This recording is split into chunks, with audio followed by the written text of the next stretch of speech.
All right, clay and muds are at the heart of mud fossilization, and the reason is because they're tiny, tiny, tiny little molecules. The clay is a mineral, and it's either a rock or a soil, and it becomes plastic when it gets wet. The property is a result of the small particle size and the plate-like nature of the particles. They form almost like shingles, and they're tiny, tiny, tiny little polar molecules, literally one or two molecules. I believe they're like 2 molecules and up, but they're in the microns, and even some of them, this bentonite is in the angstrom unit they measure, which is how they measure orbitals in atomic orbitals.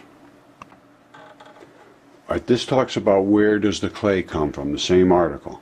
Now, it says that granite contains primarily quartz, mica, and feldspar. The quartz particles remain unchanged and only get smaller, producing most of the sand we find.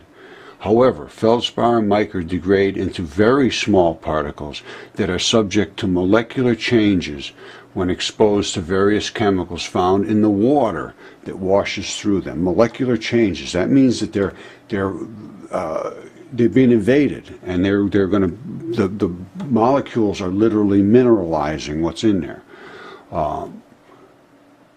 With extended exposure to water and chemicals, they'll eventually form clays such as kaolin. They understand this very detailed, and these clays are the things that are so fine in their particulates. Up here it says like 1 micron or less. These are measured in angstroms. This bentonite is measured in angstroms.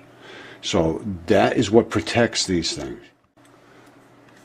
Okay, this is how items turn into stone, these organic materials. And it says is about cation exchange capacity, and that is how quickly they'll absorb other materials depending upon the affinity for one to bond with the organic material is there, because organic material is extremely ionic and very volatile, and other chemicals come in and they just take over.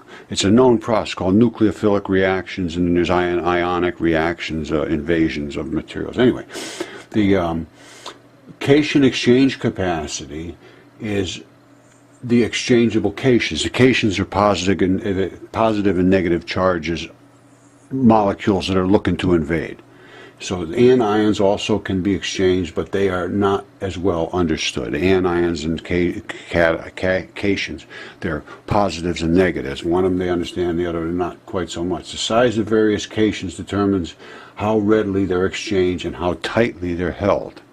So they come in and they invade. The larger the non-hydrated size of the cation, the more easily it drives out the existing cation. It comes in and says, I'm bigger, I'm taking over, you go, and it literally makes them leave, and they're leaving groups, they call them. And it talks about the smaller the hydration size, the ion is more strongly holds, and they compact so tightly there's nothing left in there but material at some point. They're very tightly held. The tetrahedral sheets form a series of holes which perfectly match potassium. It goes on and on and on and on. And they really, really, really understand this stuff.